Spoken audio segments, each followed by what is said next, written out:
ನಮಸ್ಕಾರ ವೀಕ್ಷಕರೇ, ನಾನು ನಿಮ್ಮ ಗಿರಿಧರ್ ಭಟ್. ಮನುಷ್ಯನಲ್ಲಿ ತನ್ನದೇ ಆದಂಥ ಶಕ್ತಿ ಅನ್ನೋದು ಸಂಚಲಿತವಾಗಿರುತ್ತೆ. ಆ ಶಕ್ತಿಯ ಆಧಾರಿತವಾಗಿ ಜೀವನ ಕ್ರಮಗಳು ಜರುಗುತ್ತೆ. ಶಕ್ತಿ ಅಂದರೆ ಏನದು ಬಲಾಢ್ಯತೆ, ದೈಹಿಕ ದೃಢತೆ ಇವೆಲ್ಲ ಮಾತ್ರ ತಿಳ್ಕೊಬೇಡಿ. ಬುದ್ಧಿಶಕ್ತಿನೂ ಇದೆ, ಬಲಶಕ್ತಿನೂ ಇದೆ, ದೈಹಿಕವಾದಂಥ ಶಕ್ತಿನೂ ಇದೆ, ಮಾತಿನ ಶಕ್ತಿ ಇದೆ, ವಾಕ್ಶಕ್ತಿ ಎಲ್ಲವೂ ಕೂಡ ಬರುತ್ತೆ. ಅದರಲ್ಲಿ ಶಕ್ತಿ ಅಂದರೆ ಶಕ್ತಿನೇ ಇಲ್ಲ. ಕೆಲವೊಬ್ಬರಲ್ಲಿ ನೆಗೆಟಿವ್ ಇರ್ತದೆ, ಕೆಲವೊಬ್ಬರಲ್ಲಿ ಪಾಸಿಟಿವ್ ಇರುತ್ತೆ. ಅಂದರೆ ಧನಾತ್ಮಕನೂ ಇರುತ್ತೆ, ಋಣಾತ್ಮಕನೂ ಇರುತ್ತೆ. ಕೆಲವೊಬ್ಬರಲ್ಲಿ ಒಳ್ಳೆಯದೂ ಶಕ್ತಿ ಇರುತ್ತೆ, ಕೆಲವೊಬ್ಬರಲ್ಲಿ ಕೆಟ್ಟದ್ದು ಇರುತ್ತೆ. ಅಂದರೆ ಒಳಗಡೆ ಏನೋ ಒಂದಿದೆ, ಆತ್ಮದಲ್ಲೋ ಮನಸ್ಸಿನಲ್ಲೋ ದೇಹದಲ್ಲೋ ಏನೋ ಇದೆ. ನೀವು ಅರ್ಥ ಮಾಡ್ಕೊಳ್ಬೇಕಷ್ಟೆ, ಅದು ಒಳ್ಳೆಯ ಶಕ್ತಿನ ಅಥವಾ ಕೆಟ್ಟದಾಗಿರ್ತಕ್ಕಂಥ ಶಕ್ತಿನ. ಇದು ತಿಳ್ಕೊಬೇಕಂತಕ್ಕಂಥದ್ದು ಭಾಳಷ್ಟು ಕುತೂಹಲ ಜನಕ್ಕಿರುತ್ತೆ. ಯಾಕಂದರೆ ಆ ರೀತಿಯಲ್ಲಿ ಪರಿಸ್ಥಿತಿ ತಂದಿರುತ್ತೆ. ಹಾಗಾಗಿ ನೋಡಿ, ಯಾವ ಮನುಷ್ಯನಲ್ಲಿ ಒಳ್ಳೆಯ ಶಕ್ತಿ ಇದೆ, ಯಾವ ಮನುಷ್ಯನಲ್ಲಿ ಕೆಟ್ಟ ಶಕ್ತಿಗಳು ಮನೆ ಮಾಡಿದ್ದೇವೆ ಅನ್ನೋದಾಗಿ ತಿಳ್ಕೊಳ್ಬೇಕು. ಮುಖ್ಯವಾಗಿ ಮನಸ್ಸಿನಲ್ಲೋ ದೇಹದಲ್ಲೋ ಮನೆಯಲ್ಲೋ ಎಲ್ಲದರಲ್ಲೂ ಕೂಡ ಇದು ಅನ್ವಯ ಆಗುತ್ತೆ. ಇಲ್ಲಿ ದೈವಶಕ್ತಿ ಅನ್ನೋದು ಒಳ್ಳೆಯ ಶಕ್ತಿ ಅಂತ ಹೇಳ್ಬೋದು, ದುಷ್ಟಶಕ್ತಿ ಅನ್ನೋದನ್ನ ಕೆಟ್ಟ ಶಕ್ತಿ ಅಂತ ಹೇಳ್ಬೋದು. ಈ ದೈವಶಕ್ತಿ ಇರ್ತಕ್ಕಂಥವ್ರಿಗೆ ಬಹಳಷ್ಟು ಪೂಜೆ ಮಾಡ್ತಕ್ಕಂಥ ಸಂದರ್ಭದಲ್ಲಿ ಒಂದು ರೀತಿಯಲ್ಲಿ ಪ್ರಕಾಶತೆ ಅನ್ನೋದು ಬರುತ್ತೆ. ಏನೋ ಒಂದು ಬ್ಲಿಂಕ್ ಆದಂಗೆ, ಅಂದರೆ ಏನೋ ಒಂದು ತೇಜಸ್ಸು ಬೆಳಕು ಬಂದಂಗೆ ಆಗುತ್ತೆ. ಅವ್ರಿಗೆ ಮಾತ್ರ ಗೊತ್ತಾಗುತ್ತದು. ಹಾಗೆ ಒಂದು ಸ್ವಲ್ಪ ಗಾಳಿ ಬಂದು ಅಲ್ಲಾಡ್ದಂಗೆ ಆಗುತ್ತೆ. ಏನೋ ಒಂದು ರೀತಿಯಲ್ಲಿ ಒಡೆದೋದಂಗೆ, ನಿಮ್ಮನ್ನು ದಾಟ್ಕೊಂಡು ಹೋದಂಗೆ ಗಾಳಿ ಒಂಥರ ಚೆನ್ನಾಗಿ ಬರುತ್ತದು. ಅದು ನಿಮ್ಗೆ ಖುಷಿ ತಂದು ಕೊಡುತ್ತೆ. ಏನೋ ಒಂದು ಬೆಳಕು ಬಂದಂಗೆ ಅಥವಾ ಏನೋ ಒಂದು ಗಾಳಿ ಬಂದಂಗೆ ನಿಮಗೆ ಒಂಥರ ಖುಷಿ ಕೊಡ್ತಕ್ಕಂಥ ಸಂದರ್ಭಗಳು ಬರುತ್ತೆ. ಯಾವಾಗ ಪೂಜೆ ಮಾಡೋವಾಗ. ಇದು ನಿಮ್ಮಲ್ಲಿ ದೈವಶಕ್ತಿ, ಒಳ್ಳೆಯ ಶಕ್ತಿ ಇದ್ದರೆ ಮಾತ್ರ ಇದು ಕಾಣ್ಬೋದು.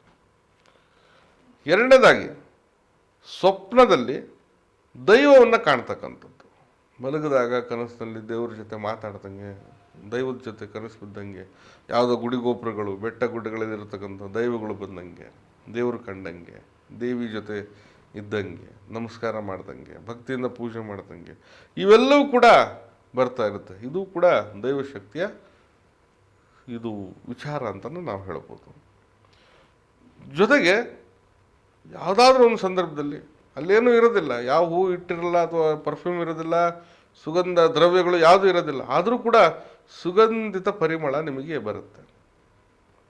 ಆ ಮಲ್ಲಿಗೆನೋ ಮತ್ತೊಂದು ಗೊತ್ತಿಲ್ಲ, ಅದು ಒಟ್ಟು ಸುಗಂಧವಾಗಿ ಬಹಳ ಚೆನ್ನಾಗಿ ಅಲ್ಲೊಂದು ಪರಿಮಳ ಅನ್ನೋದು ನಿಮಗೆ ಮಾತ್ರ ಅದು ಗೊತ್ತಾಗುತ್ತೆ. ಅದಾದಮೇಲೆ ಪೂಜೆ ಮಾಡುವಾಗ ಕೆಲವೊಬ್ಬರಿಗೆ ಆಕಳಿಕೆ ಅನ್ನೋದು ಬರ್ತಾ ಇರುತ್ತೆ. ಆಕಳಿಕೆ ಅನ್ನೋದು ಭಾಳಷ್ಟು ಜನ ಸೋಮಾರಿತನದ ಲಕ್ಷಣ ಅಂತ ತಿಳ್ಕೊಂಡಿರ್ತಾರೆ. ಅದು ನಾಡುಗಳಲ್ಲಿ ಅದು ಸಹಜವಾಗಿ ಬರುತ್ತೆ. ಪ್ರಾಣಿ ಪಕ್ಷಿಗಳು ಒಬ್ಬರು ಆಕಳಿಕೆ ನೋಡಿದ್ರೆ ಇನ್ನೊಬ್ರಿಗೆ ಬರುತ್ತದೆ. ಅದನ್ನು ನೆನೆಸ್ಕೊಂಡ್ರೂ ಕೂಡ ಬರುತ್ತೆ ಆಕಳಿಕೆ. ಹಾಗೆ ಪೂಜೆ ಮಾಡುವಂಥ ಸಂದರ್ಭದಲ್ಲಿ ಆಕಳಿಕೆ ಬರುತ್ತೆ. ಯಾಕಂದರೆ ಆ ದೈವದ ಒಂದು ನೋಟ ಅಥವಾ ದೈವದ ಒಂದು ಸಂಕೇತಗಳಾಗಿರ್ಬೋದು, ಮತ್ತು ದೇವರಿಗೆ ನಂಗೆ ಭಾಳಷ್ಟು ಇಷ್ಟಪಟ್ಟಿದ್ರೆ ಆ ದೇವರು ನಿಮ್ಮನ್ನು ನೆನೆಸ್ಕೊಬೋದು. ಆ ಟೈಮಲ್ಲಿ ನಿಮ್ಗೆ ಆಕಳಿಕೆನೂ ಬರ್ಬೋದು. ಈ ರೀತಿ ಲೆಕ್ಕಾಚಾರದಲ್ಲಿ ತಗೊಳ್ತೀವಿ ಆಕಳಿಕೆ ಬರ್ತಕ್ಕಂಥದ್ದು. ಇದು ದೈವಶಕ್ತಿ ಇದ್ದರೆ ಇಂಥ ಒಂದು ವಿಚಾರಗಳು ನಿಮಗೆ ಕಾಣ್ತಾ ಇರುತ್ತೆ. ಅದೇ ರೀತಿಯಲ್ಲಿ ದುಷ್ಟಶಕ್ತಿ ಇದೆ ಅಥವಾ ಕೆಟ್ಟ ಶಕ್ತಿ ನಿಮ್ಮಲ್ಲಿದೆ ಎಂಬುದಾಗಿ ಇದ್ದಾಗ ಯಾವ ರೀತಿಯಲ್ಲಿ ಸಂಗತಿಗಳು ಬರುತ್ತೆ ಎಂಬುದಾಗಿ ನೋಡೋದಾದರೆ, ಏನೋ ಒಂದು ರೀತಿಯಲ್ಲಿ ಕಿವಿಯಲ್ಲಿ ಯಾವುದಾದೋ ಧ್ವನಿಗಳು ಬಂದಂಗೆ, ಪಿಸು ಕೊಡ್ತಕ್ಕಂಥದ್ದು, ಯಾರೋ ಮಾತಾಡ್ದಂಗೆ, ಯಾರೋ ಒಂದು ಏನೋ ಹೇಳ್ದಂಗೆ, ಅದು ಒಂಥರ ನಿಮಗೆ ಕಿವಿಯಲ್ಲಿ ಭಾಳಷ್ಟು ಘರ್ಷಣೆ ಮಾಡುತ್ತೆ. ಅದೇನು ಅನ್ನೋದು ಅರ್ಥ ಆಗದೇ ಇದ್ರೂ ಕೂಡ ಒಂಥರ ನಿಮಗೆ ಅದು ಬಾಧೆ ಕೊಡುತ್ತೆ. ಧ್ವನಿ ಹೆಚ್ಚಾಗಿ ತರಂಗಗಳು ಕೇಳ್ತಾ ಇರೋ ಹಾಗೆ ನಿಮಗೆ ಭಾಸ ಆಗ್ತಾ ಇರುತ್ತೆ. ಹಾಗೆ ಕಪ್ಪು ಛಾಯೆ ಇರ್ತಕ್ಕಂಥದ್ದು ಭಯ ಸೃಷ್ಟಿ ಮಾಡುತ್ತೆ. ಏನೋ ಇದ್ದಕ್ಕಿದ್ದಂಗೆ ಕಪ್ಪದಾಗಿರ್ತಕ್ಕಂಥ ಛಾಯೆ ಬಂದ ಹಾಗೆ ನಿಮಗೆ ಆ ರೀತಿ ಅನಿಸುತ್ತೆ ಮತ್ತು ಭಯನ ಸೃಷ್ಟಿ ಮಾಡುತ್ತೆ. ಜೊತೆಗೆ ಕನಸಿನಲ್ಲಿ ಮಲಗಿದಾಗ ಬೆಚ್ಚಿ ಬೀಳುವಂಥದ್ದು, ಈ ರೀತಿಯಾದಂಥದ್ದು ಸಣ್ಣ ಮಕ್ಕಳು ಬೆಚ್ಚಿ ಬೀಳೋದು ಬೇರೆ ವಿಚಾರ. ಅದು ಯಾವಾಗಲೂ ಇಂಥ ವ್ಯವಸ್ಥೆಗಳು ನಡೀತಾ ಇರುತ್ತೆ. ಬೆಚ್ಚಿ ಬೀಳೋದು ಕನಸಿನಲ್ಲಿ ಅಥವಾ ಭಯ ಉಂಟಾಗುವಂಥದ್ದು, ಇದು ನಿಮಗೆ ದುಷ್ಟಶಕ್ತಿ ಇದ್ದಾಗ ಬರುತ್ತೆ. ಹಾಗೆ ಉದರದಲ್ಲಿ ಸಮಸ್ಯೆಗಳು ಕಾಣುತ್ತೆ.